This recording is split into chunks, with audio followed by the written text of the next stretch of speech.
ನಮಸ್ತೆ. ಬೆಳಕು ನಕ್ಷತ್ರ ವ್ಲಾಗ್ಗೆ ಸ್ವಾಗತ. ಇವತ್ತಿನ ದಿನ ಅಮ್ಮನ ಮನೆಯಲ್ಲಿ ಸತ್ಯನಾರಾಯಣ ಸ್ವಾಮಿ ಪೂಜೆ ಮತ್ತು ನಾಮಕರಣ ಇದೆ ತಮ್ಮನ ಮಗುದು. ಹಾಗಾಗಿ ಅಮ್ಮನ ಮನೆಗೆ ಬಂದಿದ್ದೆ ನಾನು. ಇದು ಫೋಟೋಶೂಟ್ಗೋಸ್ಕರ ರೆಡಿ ಮಾಡ್ಕೊಂಡಿರೋದು. ಈ ರೀತಿ ಇದರಲ್ಲಿ ಏನು ಐಟಮ್ಗಳು ಜಾಸ್ತಿ ರೈಟ್ ಏನು ಹಾಕಿಲ್ಲ. ಮಾಮೂಲಿ ರೆಗ್ಯುಲರಾಗಿ ನಾವು ಕಿಟಕಿಗಳಿಗೆ ಬಳಸೋ ಅಂಥ ಸ್ಕ್ರೀನ್ನ ತೊಗೊಂಡಿದ್ದೀನಿ, ವೈಟ್ ಕಲರ್ ಸ್ಕ್ರೀನ್ನ. ಅದನ್ನು ಹಿಂದೆ ವೇಸ್ಟಾಗಿ ಪೈಪಿಗೆ ಜೋಡಿಸ್ಬಿಟ್ಟು ಈ ರೀತಿ ಹ್ಯಾಂಗ್ ಮಾಡ್ಕೊಂಡಿರೋದು. ಮೇಲ್ಗಡೆ ಸ್ಟೀಲ್ದು ಕಂಬಿ ಇದೆ, ಆ ಕಂಬಿಗೆ ಕಟ್ಕೊಂಡಿದ್ದೀನಿ. ಮತ್ತು ಮಧ್ಯ ಚೆಂಡು ಹೂವು ಹಾಕಿದ್ದೀನಿ. ಚೆಂಡು ಹೂವು ಒಂದು 6ರಿಂದ 7 ಮಾರು ಸಾಕಾಗುತ್ತೆ. ಮಾರು 25 ರೂಪಾಯಿ ಇತ್ತು.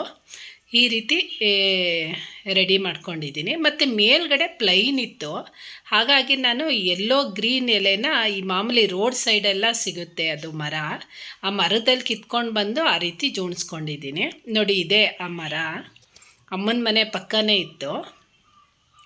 ಇದನ್ನು ನಾನು ಕಟ್ ಮಾಡಿಕೊಂಡು ಅಲ್ಲಿಗೆ ಪಕ್ಕ ಮೇಲ್ಗಡೆ ಬಾರ್ಡರ್ ಥರ ಹಾಕ್ಕೊಂಡಿರೋದು. ಕಡಿಮೆ ಬಜೆಟಲ್ಲಿ ಹೇಗೆ ಡೆಕೋರೇಷನ್ ಮಾಡೋದು ಅಂತ ನೋಡಿದ್ರೆ ಚೆನ್ನಾಗಿದ್ದರೆ ಕಮೆಂಟ್ ಮಾಡಿ. ಇದೆ ಆ ಯೆಲ್ಲೋ ಕಲರು ಮತ್ತು ಗ್ರೀನ್ ಕಲರ್ ಎಲೆ ಈ ರೀತಿ ಇದೆ. ಮತ್ತು ಈ ಸಮಾರಂಭ ಮತ್ತು ಮನೆಯಲ್ಲಿ ಫಂಕ್ಷನ್ನು ಪೂಜೆ ಅಂದರೆ ರಂಗೋಲೆ ಇರಲೇಬೇಕು. ನಾನು ಈ ರಂಗೋಲೆ ಹಾಕಿರೋದು. ಚೆನ್ನಾಗಿದೆಯಾ ಕಮೆಂಟ್ ಮಾಡಿ. ಮತ್ತು ಪಕ್ಕದಲ್ಲಿರೋದು ಅಮ್ಮ ಹಾಕಿರೋ ರಂಗೋಲೆ.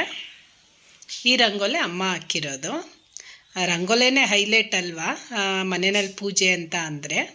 ಮತ್ತು ನಾವು ಹೆಣ್ಮಕ್ಳು ಹಬ್ಬ ಮತ್ತು ಪೂಜೆ ಅಂದಾಗ ಹೆಣ್ಮಕ್ಳು ರೆಡಿ ಆಗಲೇಬೇಕು. ನಾನು ಮೊನ್ನೆ ಲಾಗಲ್ಲಿ ತೋರಿಸಿದಂತೆ ಸೀರೆ ಸಿಂಪಲ್ಲಾಗಿ ಬ್ಲೌಸ್ ಸ್ಟಿಚ್ ಮಾಡಿಕೊಂಡು ಈ ರೀತಿ ಔಟ್ಫಿಟ್ ಇದೆ. ಮತ್ತು ಮಗಳದು ಒಂದು ಸ್ಯಾರಿ ತೋರಿಸಿದೆ, ಅದನ್ನು ಈ ರೀತಿ ಟ್ರೆಡಿಷನಲ್ಲಾಗಿ ಸ್ಟಿಚ್ ಮಾಡ್ಕೊಂಡಿದ್ದೀನಿ. ಮತ್ತು ಈಗ ಪೂಜೆ ಎಲ್ಲ ಸ್ಟಾರ್ಟ್ ಆಗಿದೆ. ಮಗು ಹೆಸರು ಮೋಹಕ್ ಅಂತ ಹೆಸರಿಟ್ಟಿರೋದು. ತಮ್ಮನ ಹೆಂಡತಿ ಸತ್ಯನಾರಾಯಣ ಸ್ವಾಮಿ ಪೂಜೆಗೆ ಕೂತಿರೋದು.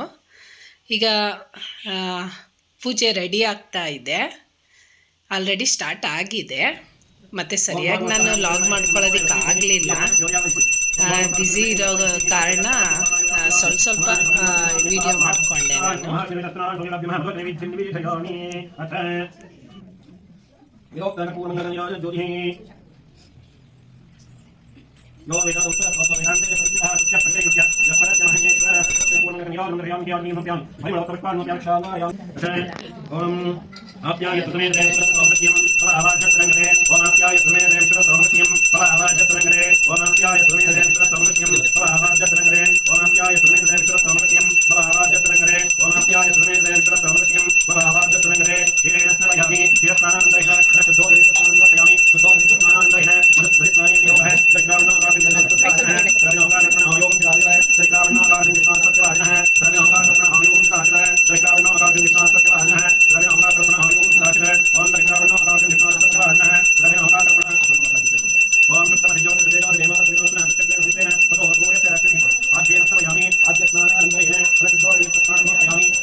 ಈ ರೀತಿ ಸತ್ಯನಾರಾಯಣ ಸ್ವಾಮಿ ಪೂಜೆ ಮತ್ತು ಮಗು ನಾಮಕರಣ ಚೆನ್ನಾಗಾಯಿತು.